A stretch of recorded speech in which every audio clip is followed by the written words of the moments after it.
Hello everyone, welcome back to our channel. A whirlwind of events has swept across the globe, and today we're diving deep into some major shifts shaking the foundations of international trade and economics.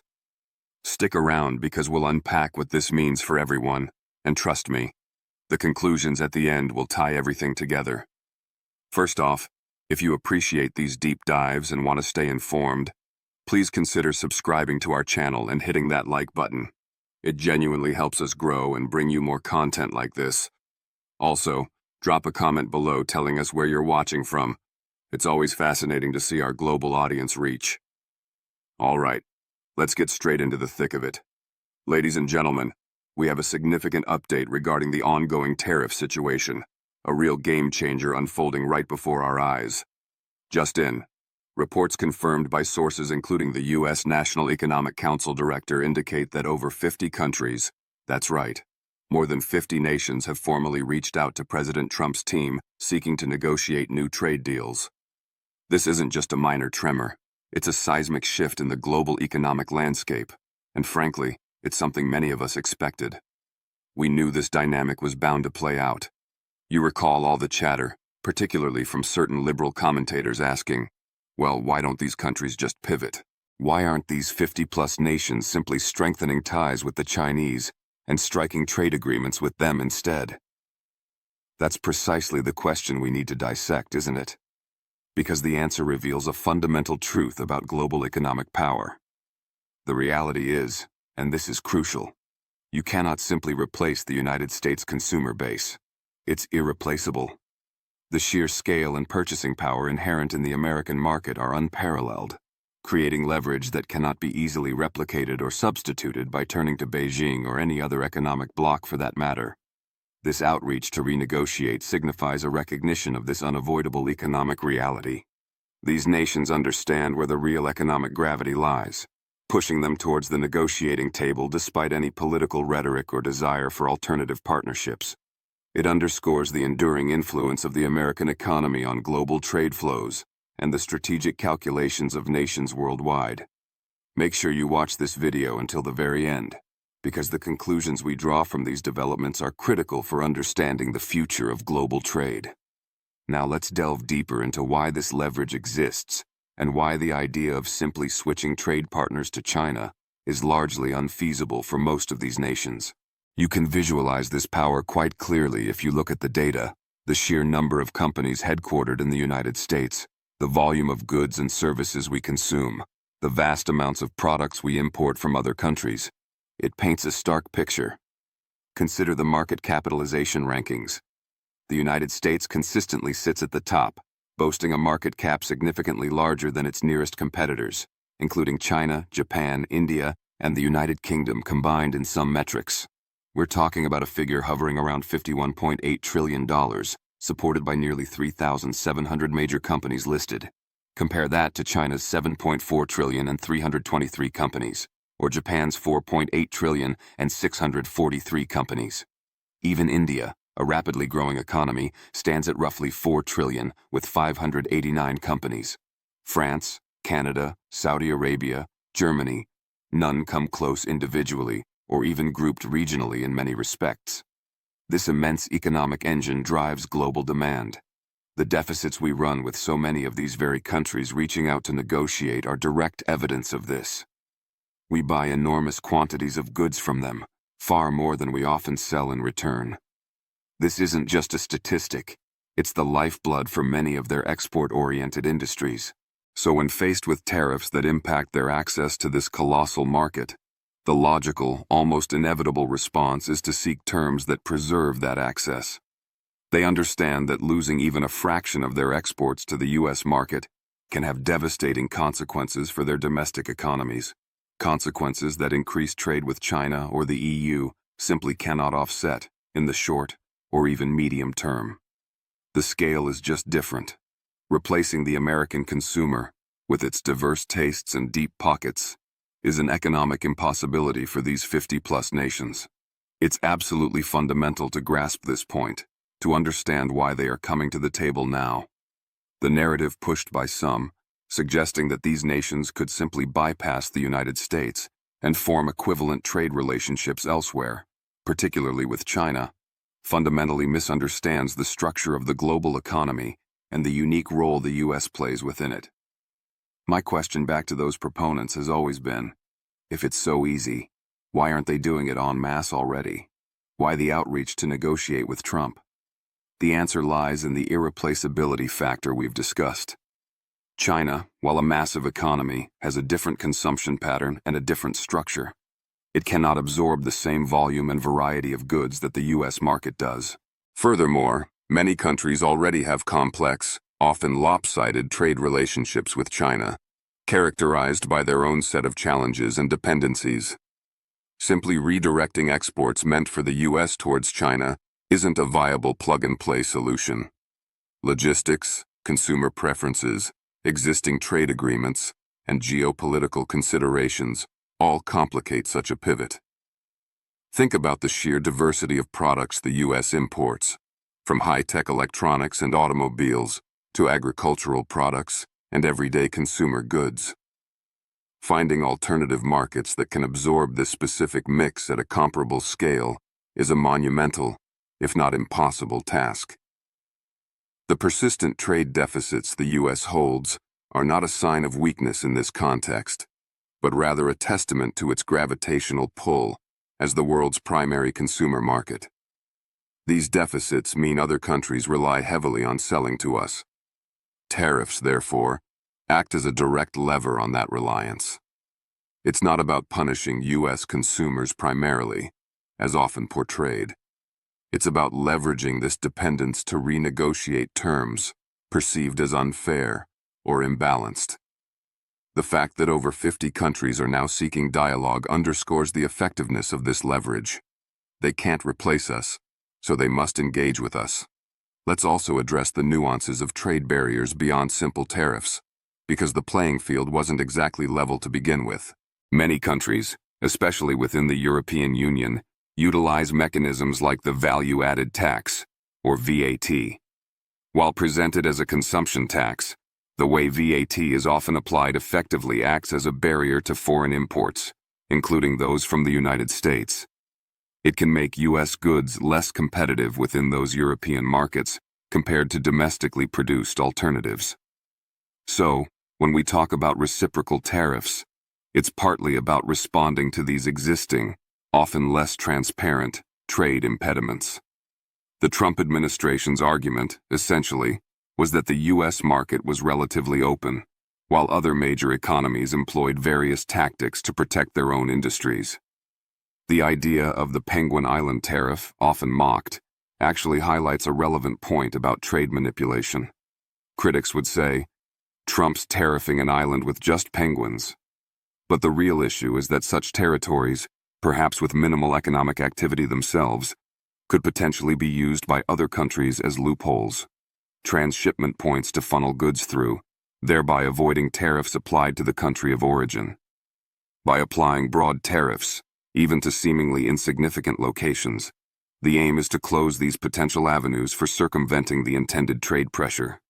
It's about creating a comprehensive system that prevents manipulation and forces countries to address the core trade imbalances directly, rather than finding clever ways around the rules.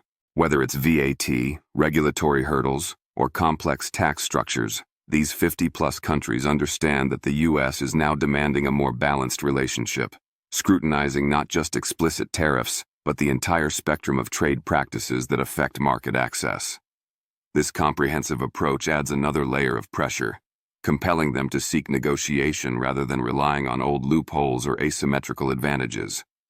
Naturally, implementing such broad tariffs doesn't come without consequences, and we've certainly seen the market react. Look at the stock market heat map on any given day following major tariff announcements. You see a lot of red. Sectors heavily reliant on international trade or complex global supply chains often take an immediate hit. Companies express concern, economists issue warnings, and there's a palpable sense of uncertainty. This is undeniable. The S&P 500 index might experience its steepest drop since 2020, as one headline noted. However, it's crucial to put this short-term volatility into perspective. Firstly, Much of this market reaction is driven by fear and uncertainty rather than a complete, immediate economic collapse. Markets dislike unpredictability, and a fundamental shift in decades-long trade policy is inherently unpredictable in the short run. Secondly, as the economic advisor in the clip points out, and as many analyses suggest, the burden of these tariffs isn't solely, or even primarily, borne by the U.S. consumer. Foreign exporters, faced with reduced access or higher costs to enter the U.S. market, often have to absorb a significant portion of the tariff cost by lowering their prices or accepting lower profit margins, especially if their supply chains are relatively inelastic, meaning they can't easily switch production or markets. Yes, some costs inevitably get passed on, contributing to inflationary pressures, but the narrative that tariffs are purely a tax on American households is an oversimplification. It's a shared burden, and arguably, the exporting nations often feel the squeeze more acutely, especially those heavily reliant on the U.S. market. This downturn, while painful for investors in the short term, is viewed by the administration and its supporters as a necessary correction, a temporary disruption required to achieve a more favorable long-term economic posture for the United States.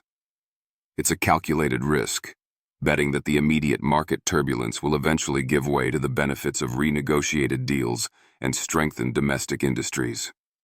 This brings us to the core strategic objective behind this assertive trade posture: forcing a global economic reset and revitalizing domestic production within the United States.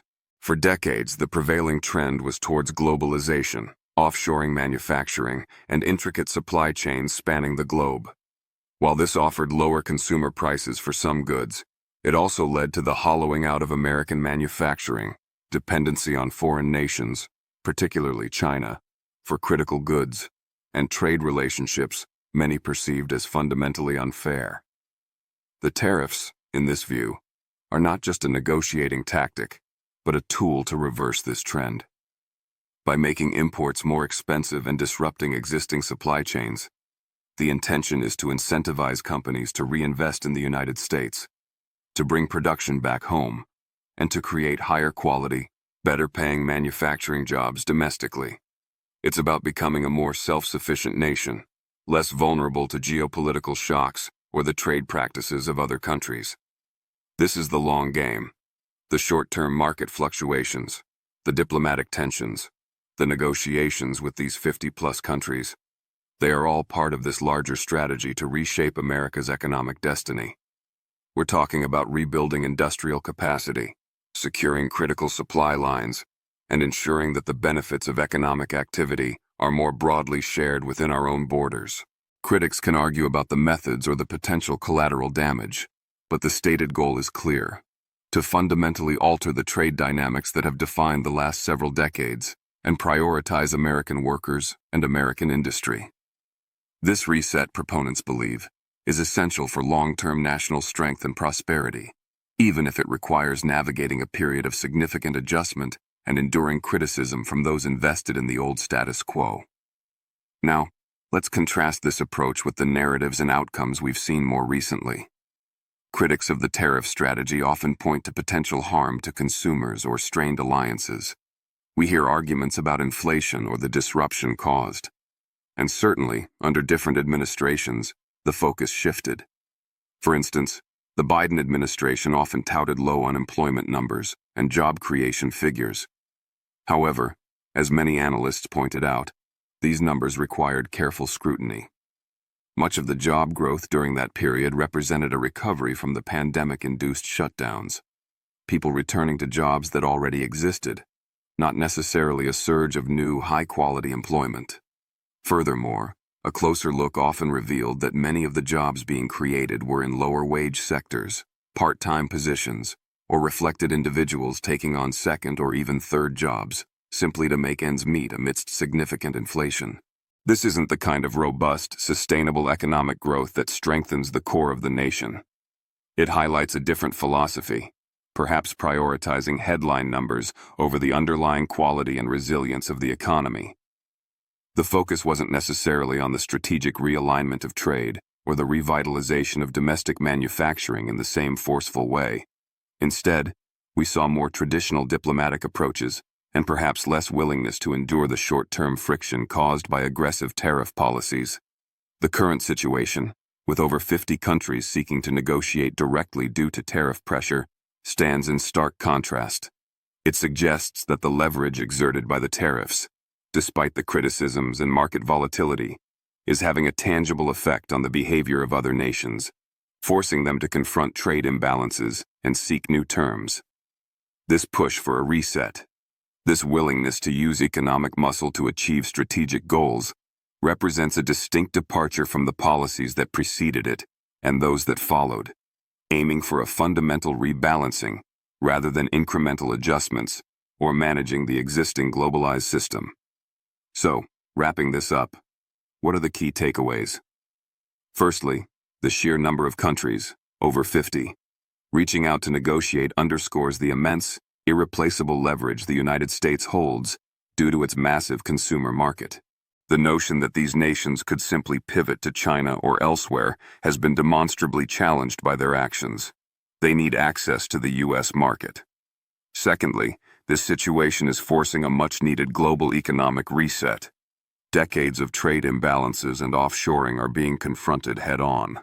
While there are short-term disruptions, reflected in market volatility, the administration sees this as a necessary trade-off for achieving long-term goals like revitalizing domestic production and creating higher-quality American jobs. Thirdly, the burden of tariffs isn't solely on U.S. consumers. Foreign exporters often absorb a significant portion, making tariffs an effective, albeit blunt, tool for negotiation. Fourth, this strategy is inherently disruptive and involves calculated risks. The short-term economic pain is weighed against the potential long-term benefits of a more balanced, self-sufficient, and domestically focused economy. Finally, the ongoing negotiations and the potential for new, renegotiated trade deals, like updated versions of USMCA, or new agreements with the UK, India, Vietnam, and potentially others among these 50, will be crucial to watch. These deals will likely reflect the leverage the U.S. currently wields and could reshape global trade patterns for years to come. It's a complex, dynamic situation, a true test of economic strategy and national will. Thanks for sticking with us through this detailed analysis. Remember to like, subscribe, and share your thoughts below. We value your perspective.